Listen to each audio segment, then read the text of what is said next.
Նիկոլ Փաշինյանը դիմել է դատարան, համարում է, որ մեր հրապարակման մեջ կա զրպարտություն, բայց իրականում ոչ թե դա զրպարտություն է, այլ հարցադրումներ են ռետորական հիմնականում, իր ոճի մեջ, իր գրառումների տրամաբանության մեջ իրեն ոնց որ ասած արձագանքել է այդ հեղինակը, որի նյութը մենք հրապարակել ենք, ընդ որում դա, եթե հիշում եք, մայիս-հունիս ամիսներին ինքը շարունակ ստատուսներ էր գրում եկեղեցու դեմ, սրբազանների դեմ, վեհափառի դեմ, նույն տիպի հարցադրումներ էր անում, կուսակրոն եք արդյոք դուք, զավակ ունեք թե չունեք, խախտել եք արդյոք եկեղեցու կանոնագիրքը թե չէ, մեր այս հեղինակն էլ փորձել է նույն ոճի մեջ իրեն պատասխանել, որ արդյոք դավաճանում է Նիկոլ Փաշինյանը իր կնոջը, արդյոք ճիշտ են այսպիսի տեղեկությունները, ասեկոսեներ, ինքն էլ էր, չէ, ինչ որ ասեկոսեներ հրապարակում իրականում, մենք էլ մեր հեղինակն էլ փաստորեն այդ նույն ոճի մեջ իրեն արձագանքել է։ Բացի այն, որ այդտեղ չկա որևէ պնդում, որևէ տեղեկատվություն հստակ, որի համար ինքը դիմել է դատարան, դա նաև բխել է իր վարքագծից։ Ինքը դրել է քննարկման առարկա սրբազանների, հոգևորականների անձնական կյանքը, ներքին կյանքը, բայց ըստ էության որպես պետության ղեկավար չունենալով այդ իրավունքը, որովհետև եկեղեցին գիտեք տարանջատված է պետությունից եւ պետությունը չի կարող միջամտել կուսակրոնության, եկեղեցու վարքականոնների մեջ։ Իսկ մեր հրապարակման հեղինակը որպես Հայաստանի Հանրապետության քաղաքացի միանգամայն իրավասու է, իրավունք ունի նման հարցադրումներ անել իր երկրի վարչապետին, հետաքրքրվել ինչքանով է բարեվարկության կանոնները ինքը պահում, իր անձնական կյանքում ինքը հետևում այդ սկզբունքներին, որը պահանջում է նույնիսկ հոգևորականներից, այսպես ասած։ Ճիշտ ասած ինձ համար բավականին մեծ անակնկալ էր, որ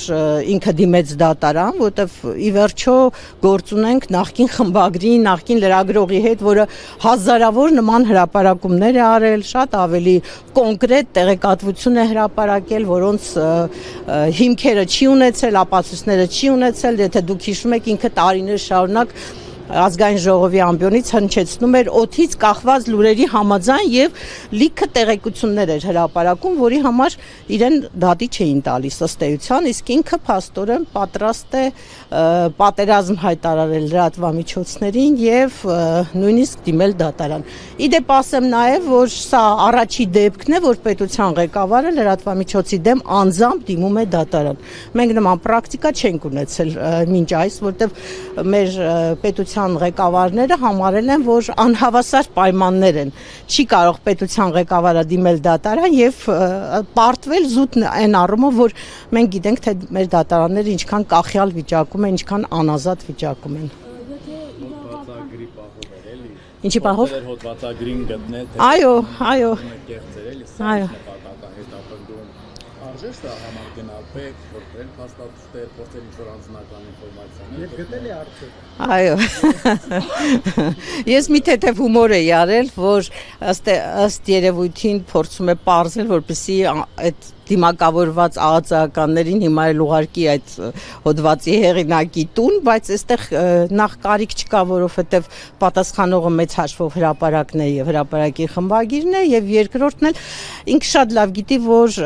բազմաթիվ հոդվածներ հրապարակվում են կեղծանուններով եւ դա օրենքի մեջ տեղավորվում է, մարդու իրավունքն է չհրապարակելի իր անունը եւ մենք էլ պարտավոր ենք հարգել այդ իրավունքը չհրապարակելու, չբացահայտելու, թե ով է իրական հեղինակը եւ կարծում եմ այդքան էական էլ չի, որովհետեւ եթե կարդացել եք, ծանոթացել եք այդ հոդվածին, նման հոդվածներ հազարավոր հրապարակվում են մեր մամուլում, շատ ավելի սուր հարցադրումներով հոդվածներ են հրապարակվում եւ այդտեղ մի առանձնապես մի արտառոց բան էլ չկար, որի համար կարելի էր այդպես վրթովել զայրանալ։ Բայց քանի որ մենք ունենք մի հատ անկանխատեսելի եւ անհավասարակշիռ ղեկավար պետության, չես կարող իմանալ, թե ինքը ինչից կարող է վրթովել եւ ինչի համար կարող է դատարան դիմել կամ նույն դիմակավորված անձանց ուղարկել տվյալ մարդու բնակարան։ դիտարկումներից մի այլ հարցել կա։ Դուք ժամանակին Նիկոլ Փաշինյանին ապաստան եք տվել, ժամանակին բավականին հոգատար վերաբերմունք եք ցուցաբերել թե Նիկոլ Փաշինյանի, թե Աննա Հակոբյանի նկատմամբ։ Գուցե հենց սրա համար է փորձում վրեժ լուծել կամ հենց սրա համար։ Ես ճիշտ ասած մի քիչ չեմ սիրում այդ թեմային անդրադառնալ, որովհետև դա ոնց որ ասած նախկին կյանքում է եղել, իսկ գիտեք, որ ինքը մինչև 2018 թվականը իր կյանքը, իր հիշողությունը կարծես թե ջնջել է, չի հիշում ոչ իր նախկին ընկերներին, ոչ իր նախկին շփումները, նորմալ է, ես դրա մեջ ոչ մի բան չեմ տեսնում։ Ուղղակի հիմա ինքը ինչ է անում, ինքը հերքում է պահանջում եւ 1 միլիոն դրամի բարոյական վնասի փոխհատուցում է պահանջում, բայց այնքան բարոյական աջակցություն, ինչքան հրապարակը իրեն ցույց է տվել մինչև իր իշխանության գալը, թեկուզ է 10 տարում, 2008-ին ստեղծվել է մեր թերթը, մենք մինչև 2018 թվականը հիմնավորապես ամեն իր քայլը, ամեն ինչը լուսաբանել ենք եւ ես դա համարում եմ, որ լուրջ բարոյական աջակցություն է եղել, որի շնորհիվ էլ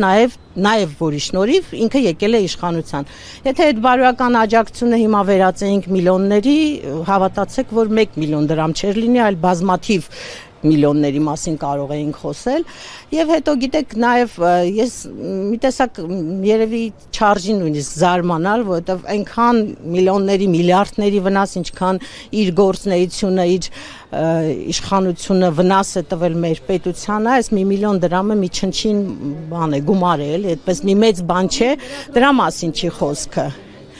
Դե գիտեք, ես չէի ասի մեր մեղքը, որովհետև մեր գործը մենք միշտ արել ենք եւ անում ենք եւ անելու ենք, բոլոր իշխանությունների օրոք ընդդիմությանը աջակցել ենք, լուսաբանել ենք, ամեն ինչով նպաստել ենք, որովհետև մենք միշտ համարել ենք, որ երկիրը լավ երկիր է, եթե կա ուժեղ ընդդիմություն։ Ընդդիմությանը պետք է միշտ այո օգնել եւ հետո չես կարող իմանալ թե այդ ընդդիմությունից ինչպիսի իշխանություն կստացվի, չէ՞։ Մենք այդքան պատասխանատու չենք իր 18-ից հետո վարկագծի համար։ Հա, ինչ ենք անում 18-ից հետո էլ ենք, չէ՞, փորձում ենք օգնել, աջակցել, խորհուրդ տալ,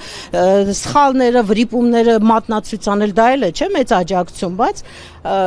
փաստորեն պարզվեց, որ մարդը, որը խմբագիր է եղել, չի գիտակցում մամուլի դերն ու նշանակությունը մեր կյանքում։